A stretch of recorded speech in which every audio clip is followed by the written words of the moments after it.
Okay, so here we go. We're getting into a match. We are going to play the Fog Islands. Write that down, write that down. And we will get this tutorial underway here. So, as always, please take a look at the board and take a look around, if you will, while I do my initial placements. And then I will give you the synopsis that Contain Universe gives you, the little description of the Fog Islands, and then I'll give my thoughts on the tutorial as we go along. Keep in mind, this assumes that you know how to play base Catan and that you know all those rules on playing on the first island, because this does add in things like the pirate ship, ships that you can build. That's a new thing you can build on your building cost card. And also you can discover fog hexes, which either contain water or resource hexes, or even maybe a desert. So I'm going last. And keep in mind, on the Fog Islands, you don't get special victory points for building out to, let's say, the gold or any of the fog hexes. You just get one victory point for building a settlement on them. But there is gold, and usually building on gold is a beneficial for your production, for your gameplay in most Seafarers scenarios. So looking at this board, we have brick over here. Obviously in Seafarers you might want to tailor your placements more to sheep and wood. The only good wood left is going to be the 6 here, so I might have to grab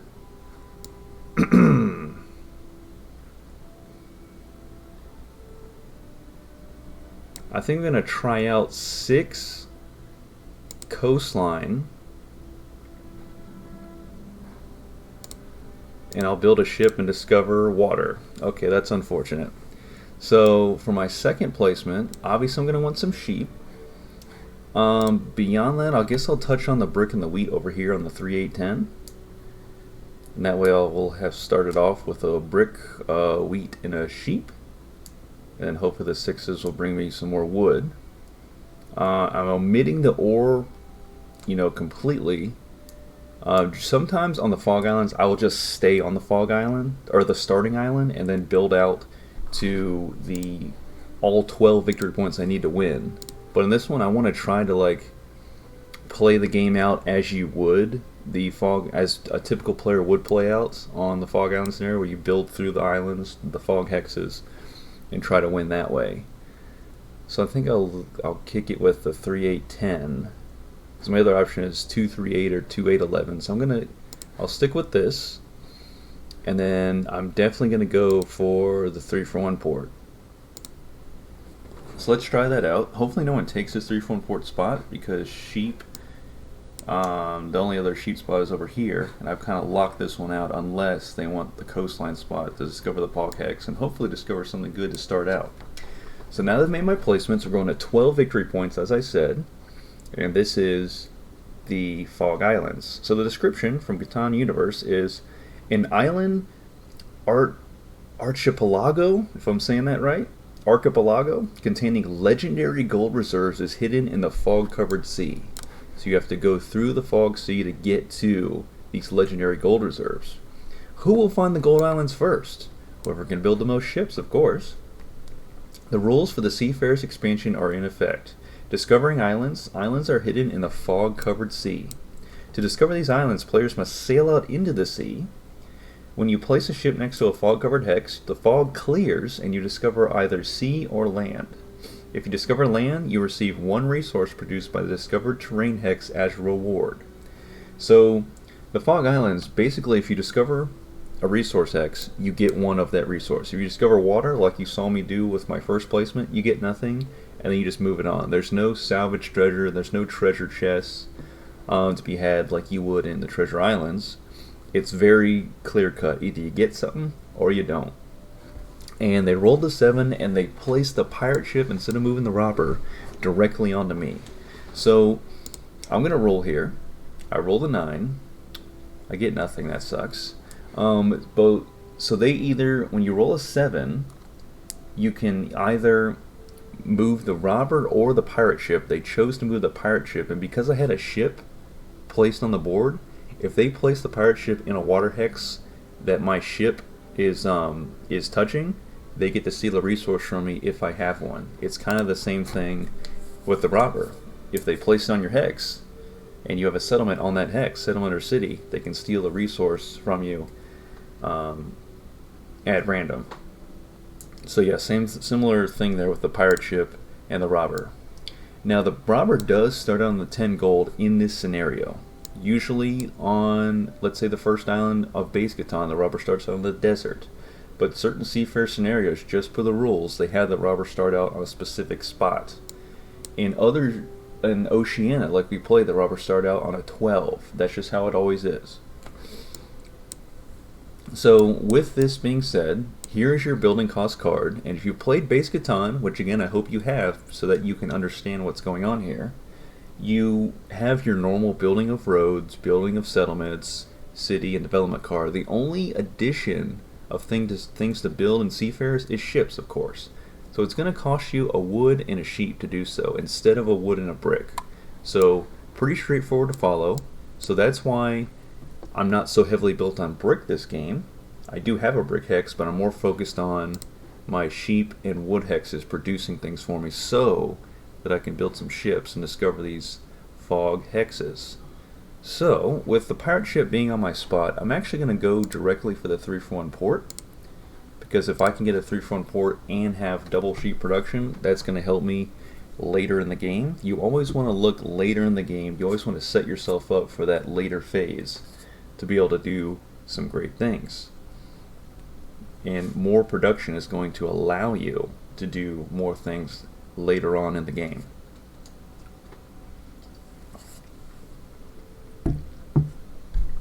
Okay, so I will roll. It'll be yet another 11. Sometimes the dice rolls are wonky, but we'll pass because we can't do anything. If I roll a 7, I will probably have to move the pirate ship, even though no one else has built the ship yet. So I won't be able to steal from anybody. But if I move the pirate ship, I could strategically place it, let's say for example, on this water hex right next door where the ore port is, because as soon as red, it looks like they're going to build a settlement on the 2-9 ore port spot. And then from there, they'll probably want to cast off with ships right after. So if I could prevent that, then that might be beneficial for me, so that I can discover these fog hexes instead of us fighting over who gets there first. I'd rather have as much of them as I can to discover resources before red can discover resources. But the other thing is, I don't necessarily have to do that right now because they haven't plopped the settlement down yet. And looking at their spots, they're not built on sheep whatsoever, so I can probably just move the robber and be comfortable with discovering these fog hexes later, because I'm over here going to discover this one here. I have an open lane in the sea, no pirate ship here, and I can build a fog hex over there. So I'm just going to move the robber for now. I'm looking for a wood. Red rolled the 6, so they might have it. I think I'll shut down red's wheat production. And I get the brick instead, so I will pass. But upon my next 6, I can build a settlement, which I have been planning to do. Of course, I do have the option to build the ship, but I would really need 2 wood to do both of those things. So that's what I'm going to wait for. 3, okay. So, unfortunately, still not much wood out there. 4 has not even got rolled, so it wouldn't have been wise to shut down Gray to steal from them, because they just don't have wood at all. Okay, another 8. So our production's picking up, but the one key resource we're lacking is wood. So if someone does get a 7, it will most likely shut down the 6 wood if it's Gray, because that would make the most sense, and that would be a huge blow to me in red. So a 4 finally got rolled. Gray got the wood, but they spent it immediately, which was wise. Okay, we got another 8. So as I look to advance my gameplay, here's another thing I can try. Since there's so many sheep out there, I can try to, have someone give me a sheep, and I'll throw them a wheat. And I could simply 4-for-1 the sheep for the wood that I need to build the settlement. I'll try with a brick instead. Okay, there's a check mark from Gray, so I'm going to have to take this trade so I can make an advancement here. So I will 4 for 1 the sheep for the wood. And I'm going to go ahead and build the settlement, because also another thing you should know about Seafarers is I've built this ship, and once per turn, a ship you've already built, as long as it's an open ship and it hasn't been closed off by building another settlement, you can take that open ship and move it to any other coastal settlement or city on the board. So, of course I can't do that right now, because the pirate ship it not only prevents you from moving ships or building, or it not only prevents you from building new ships in that water hex area that surrounds the pirate ship, but I also can't move ships that are already in that area. So I'm kind of stuck until I can roll a 7 and move this pirate ship. Or I could roll a 6 and get a wood and just build a ship off of the coastal settlement off the 3 for 1 port, which I think will probably be the more likely situation, but you never know. I could roll a 7 again on my next turn. Okay, there goes the 6. It should also be mentioned that red did build a city to now have double wood every time a 6 gets rolled. So their 3s and 4s of ore getting rolled did pay off. Plus they kept getting these lucky 11s early on. We had, I don't know, 4 11s, so they had plenty of wheat. So that's good for them. They got it. Getting a city early game is also just as good to do in Seafarers like it is in base Catan.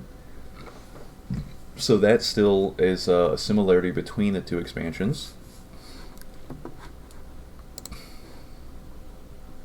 And there's a 9. Okay, so since the pirate ship is still over there, I'm going to go ahead and build my ship over here. And again, it's water, so I'm getting unlucky to start. But there's only, I would say about half of these fog hexes are water and the other half are resources. So I just have to keep trying, and I will discover something eventually. There is going to be a wood for sheep trade. I'm going to have to go ahead. Oh, maybe I should have taken that. I didn't want to take it because I felt like they would have built the settlement, which they did. So I didn't want to help them build the settlement, but Gray ended up doing it anyways. So now we have that to worry about, as the 6s are now doing great, but red is getting double wood off a 6. Which is definitely helping them out in a big way. There's a 12. No one has a 12, so nothing going there. I will choose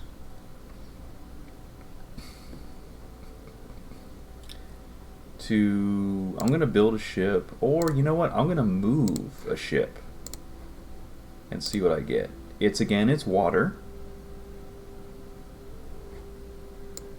So in the spirit of trying to find something, I'll build another ship, and it's water yet again. Okay, so very, very unlucky to start this match. And then another 11 gets rolled. Also, if I have not stated it before, you may have picked up on it by now, you can only build ships off of a coastline placement. So only now is red able to build a ship because they now have a settlement on the coast. And it happens to be on the 2-9 with the ore port spot. Okay, so production is very good. I do have a 3 for 1 port. I could try to port for the wood, and this is probably a land hex, honestly, right here. And I'd be right there at the gold. I could also port the sheep for ore, build development card, and then try to get the pirate ship out of here. I think I will go ahead and see what this land hex is. If it's water, okay, it is an 8. That is actually huge for us, because now I just need a sheep and I can build a settlement on an 8 wood, and that is a very, very good spot to have. So I think what I'm going to do though is I'm going to build 1 additional ship, which will give me Longest Road, which will kind of put me on everybody's radar, but to build on the 8-10 instead of just the 8 is going to be a much, much better long-term proposition, I would think. Much better investment. So I will choose to do that.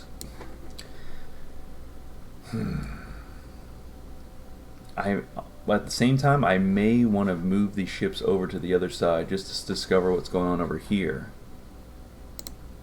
while I'm waiting for my sheep, my 8 to get rolled. So I'm going to go ahead and do that. One ship per turn, as I stated.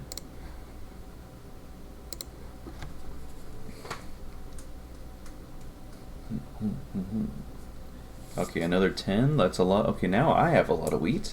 Unfortunately, I have no ore, so that's why I'm moving ships over, because I would like to discover an ore now, so I could eventually get a city on one of my spots, and if not, also start to buy some development cards.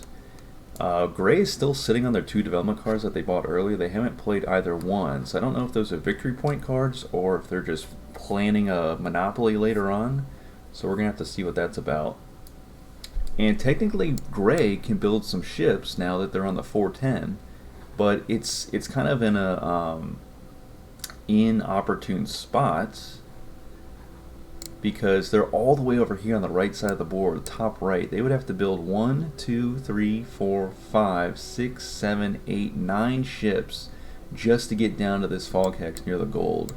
So unless they want to build on another good first or main island spot, starting island spot, then with their ships, like maybe the 4-9 spot would probably be good. They're probably not going to build down to the Fog Islands anytime soon, because like I said, you can play the Fog Islands as if you were just playing this starting island, which is kind of a unique shape compared to the normal first island base Catan board, which is, you know, pretty round, pretty symmetrical, you know, very symmetrical. And I've done it before. I've seen other players do it, and Gray seems to be setting themselves up to get to 12 points by just playing and building on hexes on the starting island.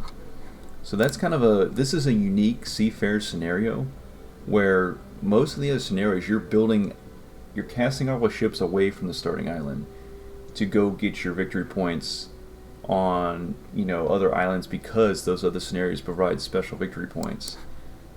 But this is the one scenario that's kind of unique where you don't have to do that and you can still win and have a good game. So I finally discover an ore, so that's what I was going for. What I could do now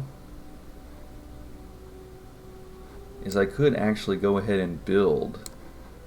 I could settle on that, which I think I'm going to do because I want to start getting a source of ore production here. So I'm going to 3-for-1 the sheep, and I will build the settlement. So now I closed that open shipping route, because in Seafarers it's not called longest road anymore, it's called the longest shipping route if you want to get technical. So because I built these 2 ships, they were open ships, but because I closed them off with a settlement, those 2 ships are locked in their position forever. Like when you build a road, when you place that road, it's permanent for the rest of the game. With the ship, you have the option. It's not permanent until you close it off with another settlement. And again, the spacing of 2 spaces away from any other settlement or city applies when building a settlement on, you know, to close off your ships. Okay, so there goes a 2. I'm actually going to move this ship because I can. The final ship closer to my 6 wood, I can't move it because that pirate ship is still there. But I want to go ahead and discover another fog hex. It will give me the longest road. It does give me a wood, which is very good. Rhyming accidentally. And then I'll pass with that. So at this point, because I discovered the 4 ore, the 10 wood, I actually don't want this ship here long term. I want to put it back to the other side, or on the other side of this 4 ore settlement, and actually build 2 roads. Because now I have a clear land path to the gold if I want to build down to that 11 gold spot. But I still think what I'm going to do is switch the ship back over and build down to the 810 like I previously planned on doing. So I'm going to look for more 8s to get rolled so I can get my sheep production coming in. Okay, here's a 7. The robber did get put on the 9 wheat. I think Gray did that, obviously. I'm curious to see if they move the pirate ship or if they move the robber, because now you have the option in Seafarers. If you like where the robber is, In Base Catan, you would be like, oh, I don't want to move the robber, but I have to, because that's the only thing you can move around. But in Seafarers, you can choose to move the pirate ship if you like where the robber is, or vice versa. So I like that extra strategy, the extra flexibility, because Gray might be thinking, wow, the robber on the 9 wheat shuts down Red's wheat production besides the Lucky 11s, and I can move the pirate ship, which they did, over to my area and steal a resource from Green. And because of where they placed it, I can't move this open ship to the top of the 4 ore and start to discover these fog hexes, because that pirate ship is blocking any ships to be built or moved to that hex. Okay, so there's a 6. I will go ahead and move my ship now to this side, because now this area is open for me to build a ship in and discover this fog hex, and it's a 5 brick. Okay, so that's good for me. I'm going to pass as I wait to build another ship, and I actually think I'm going to go ahead and build on the 5-8 if I can. Okay, so Red does move the robber. They don't want their 9 wheat to be shut off, and then the 9 gets rolled immediately, so that is actually very good for them. So what I'm going to do is I'm actually going to build a ship, and I plan to settle on the 5-8 first, and then I'll jump down to the 8-10. Because also the name of the game, just like in Base Catan, in Seafarers, you want to have number diversity. You want to have a lot of different numbers, so that if one of your numbers gets shut down, you have other numbers that can get rolled to still give you production. Because I started off with not good number diversity. I only had a 3, a 6, a 8, and a 10, but I've since gained a 4. I'm about to gain a 5, and to gain another 8 would definitely be helpful. So the pirate ship is there.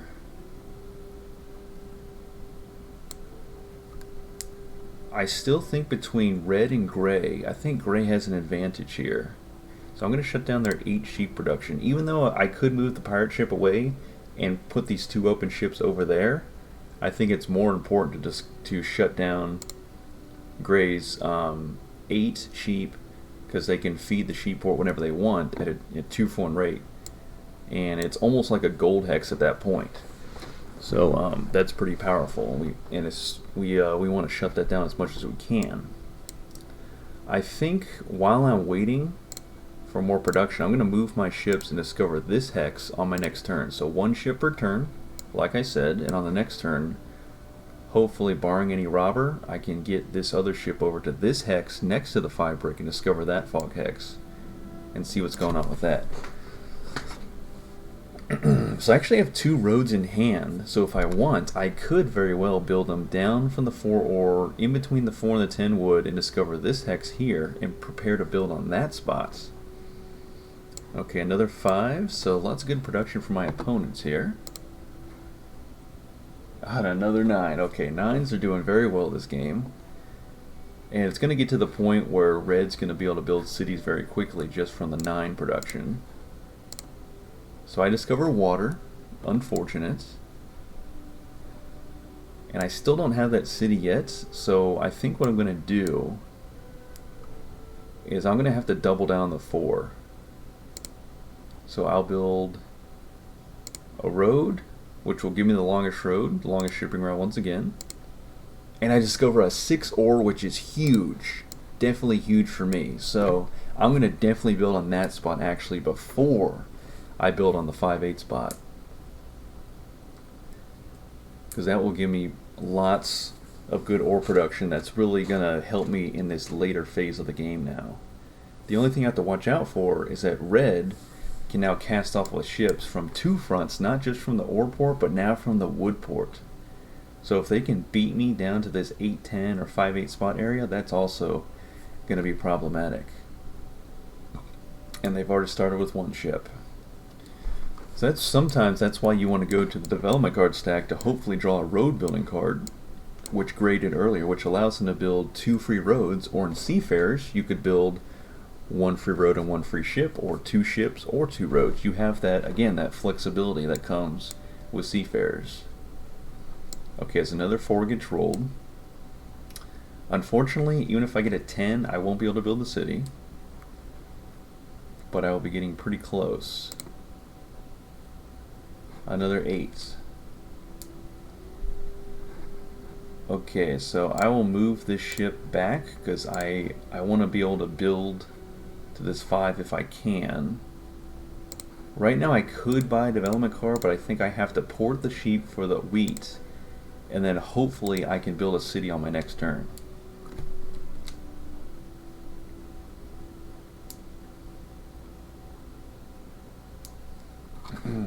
So yes, like I said before, we're going to 12 victory points. You do have a 90-second round timer. And again, the 9s are very good. So red with a 9, 2 ore from a 9, they can actually go to their ore port and get the wheat or the sheep that they need. So again, that's kind of a gold hex when you combo a city on a resource hex and you get that matching port. That's a very good combo, which they will do. They will, oh, actually they're going to get a development card. I thought they were porting for a sheep to build another ship, but they went for the development card instead.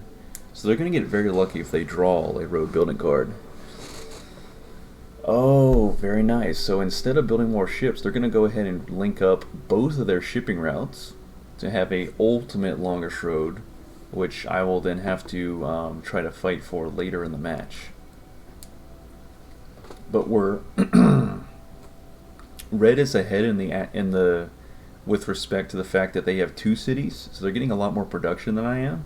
Gray has 1 city, but they do have 3 other settlements, so their production is also pretty good.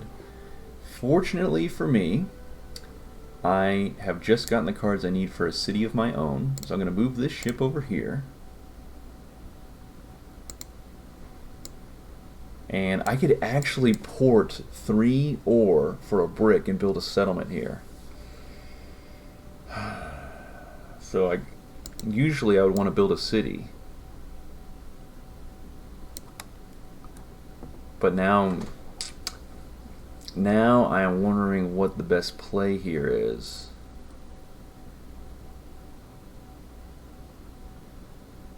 I think I'm going to build the city, and then the brick should hopefully follow pretty quickly. So let's city up on 3810. And I'm just going to need, you know, a brick and some wheat shortly after. There goes a night card. Red will shut down the sheep production, which is obviously the smart play. So I would be getting 3 sheep off of that. So now I'm kind of wondering maybe I should have perhaps ported the 3 ore for the brick and built the settlement instead. And they're also challenging me on the 810 race, the ship's race to that area. So at this point, I feel like the game is slipping away from me, because Red is also setting themselves up to not only take the longest shipping route, but also to take the largest army. So unless Gray can fight back for the largest army, Gray's going to have a possible 11 points and then the settlement for 12. Okay, there's a 3. I will go ahead and build an additional road here, see if I discover something else. It's going to be water. But I do extend out my longest shipping route, but it's only a matter of time before they take it.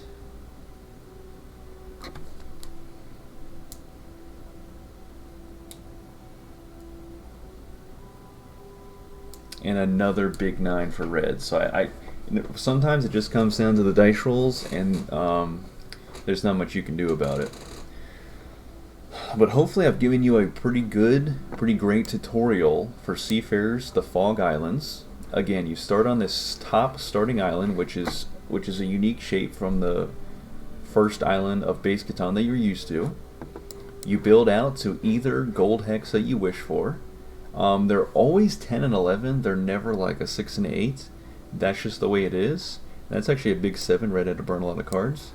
But part of building out to the 10 and 11 is like, yeah, that's not the best number, but you get whatever you want whenever either those get rolled when you have a settlement or city on them. Plus, you discover some great resources with great numbers along the way.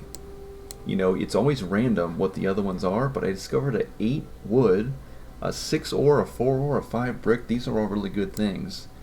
And if I can go ahead and build on them, then I can start to you know, get some production from those. So the robber will go over to the 5 brick. Thank you, Gray. And now I just got to save up some resource cards. Hopefully I can get them rolled here. Also a 7 would also be pretty grand too. I could build the road, but I think at this point I can't even fight red on the 8-10 spot, so I'm just going to save for the settlement. I won't build another road here. Another 5. Okay, thankfully the 5 was shut down, because that would have been probably allowed red to do a little bit more on that turn. They don't have a 3-for-1 port, which is good for us. They could get it if they want, but I don't think at this point they're probably not too worried about it. And they're 1 road away from connecting up their ultimate longest shipping route as an 8 gets rolled. And I am now 1 wheat away from a big settlement for me, but I still think it's too little too late at this point. The only thing I think I could have done is if I could have had like 3 roads, I could have built 1, 2, 3 and cut red off from connecting up the ultimate shipping route.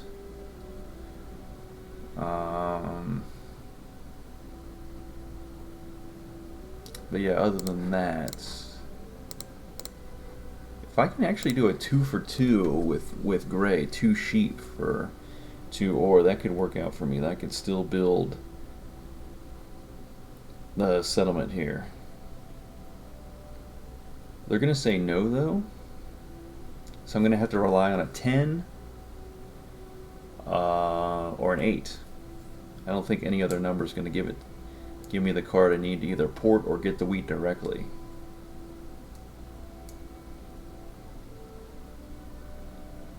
A 3 brick will put me pretty close, and I have to try to trade with someone to get the whatever I need. Okay, so gray actually builds on the wheat port. Okay, so there's a 7. I think I'll go ahead and I think I'll lock red out of the gold for now. And it's an ore.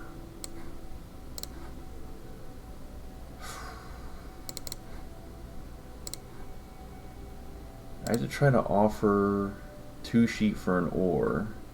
I don't know what gray has. I'm trying to get something from them.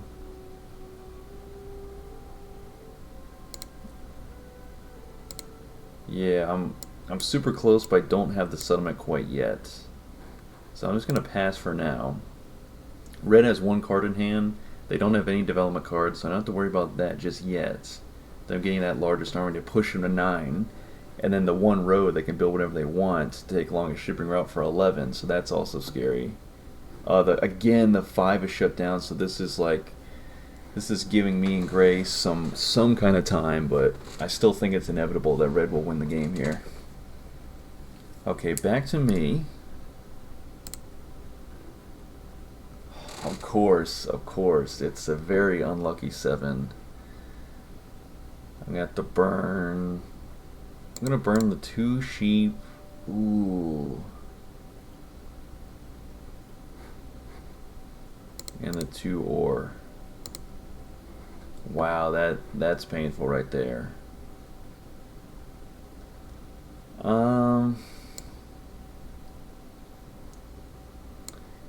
You know, the 5 was a good shutdown, but I think I'll shut down the 9.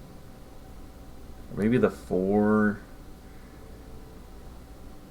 4's not really being rolled. I think a 9 would just be too devastating for red. We don't want them to have that, so we're going to shut down the 9. We do steal a wheat. That's huge. Okay, here's a settlement.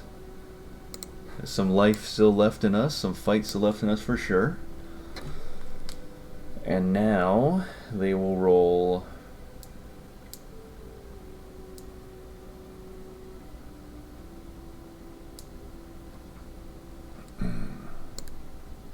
That wheat, which was a huge steal, because maybe they needed that to build development card on this upcoming turn. So yeah, there's 1, 2, 3, 4, 5, 6, 7 fog hexes left to discover. Like I mentioned before, about half of them are water. Shout out to Nikki Lou for giving me that piece of info a while ago. Big 8 gets rolled. No production for red, which is good. So, because I discovered what? 1, 2, 3, 4, 5 water hexes. There's a 7. I'm curious to see. Okay, so gray will put it right back on the 5. Not a bad choice. I would have maybe done the 4 ore just because red has that ore port, and that's also pretty scary. I think what I can do now is to try to work on extending out my longest shipping route, but I do have another 10 now, which is good. So I can build 2 ships here. So this road, I may have to. Yeah, I have to start now because the game is. We gotta go for it. So I'm gonna build this ship here. Because I gotta figure out how to connect these things up later.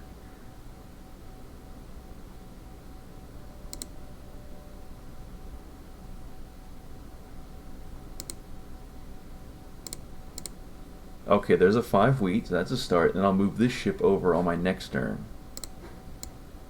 And then after I do that, I can build a settlement and then build roads out to my open road and have a pretty sizable longest shipping route. Because right now it's not all in one line, but that's because I went inland and I have to get out on the coastal area to then build a settlement, like maybe on the 6 wood, or whatever that fog hex is. Red went ahead and connected up the ultimate longest shipping route, so that's yeah, it's not looking good. Things are looking bleak. I have to try, right? I have to give it the best shots. There's a 3. That's a lucky brick.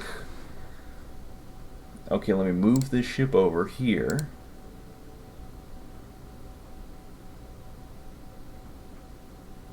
And it'll be a water hex. Okay, that's unfortunate.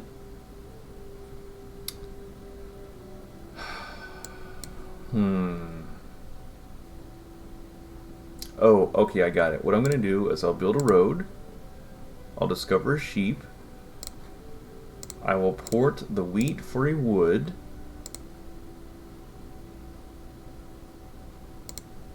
I will build the settlement here.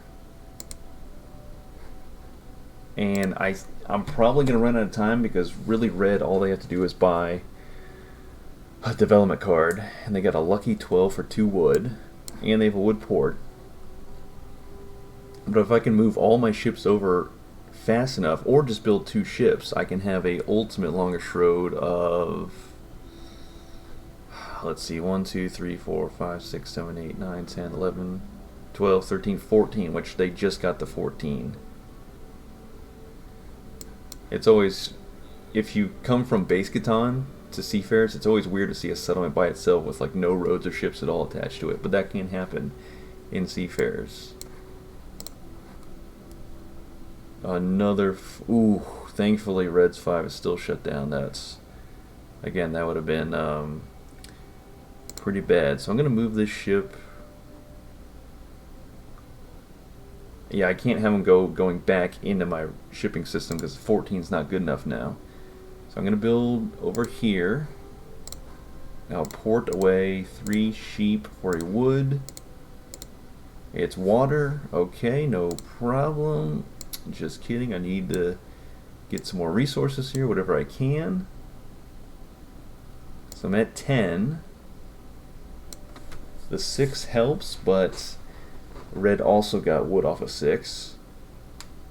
They did not buy a development card though, so we're still in it. There goes another 6, so I'm also getting ore, which is pretty helpful. But right now I have to full on steamroll ahead to try to get the longest shipping route, because that's all that's holding red away from winning. Like I said, is getting that 3rd knight to then play it on the following turn, and then building a settlement or a city for 12. Or they could get lucky and pull a victory point card from the development card stack.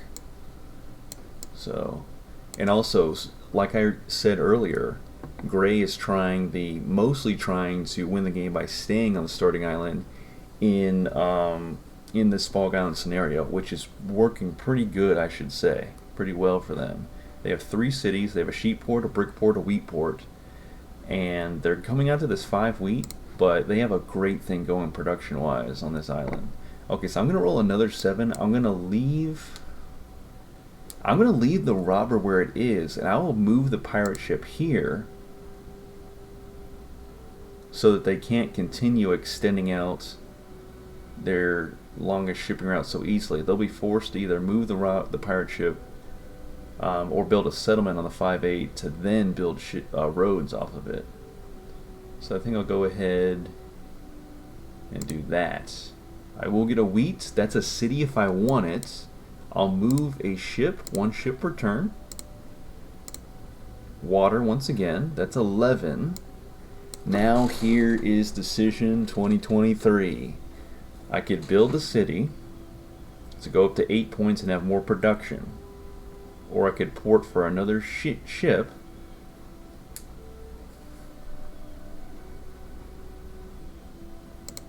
I'm going to go production.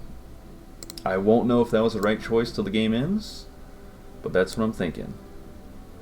And a huge 9, that is exactly what red needed. If they buy a development card here, it could set us up for the end. Okay, there's the settlement. And they do not buy development cards, so we're still hanging on by a thread. That's another 6-6 roll. I do get the production. I just have to make it. If I could roll at 8, I could build 3 ships and move one of my open ships, and I could take the longest shipping route. Sometimes these Catan matches come down to the wire. Even in base Catan, you can still make a comeback, but it's not, only going at 10 victory points. It's hard to do so. In Seafarers, you have a little bit more wiggle room, because in Seafarers expansions, you go to more than 10 victory points. Each scenario is a different victory point total, but that's how they set them up. I'm going to go discover this one. It's desert. Okay. That's going to be 12. And again, I have to just keep building ships.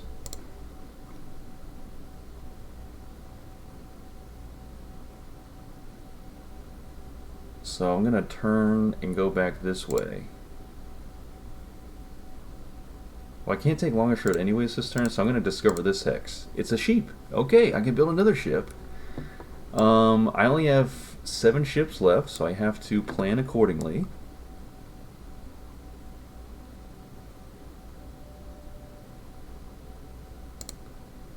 I'm going to come down this way and maybe end up on the 10 gold, let's say. There's an 8. That's a big 8. That is a big 8. Okay, so again, we got to see what red does in this turn. But I'm getting very close. Okay, they're at 11 victory points. Not quite 12. They did not buy a development card. They just extended it out. Okay, they're at 15. So I have to be able to build 3 ships. And a 7 does not help. Really does not help in this time of need. What will gray shut down? The 9s haven't been rolling that much lately, but every time they happen, it's a huge thing for red.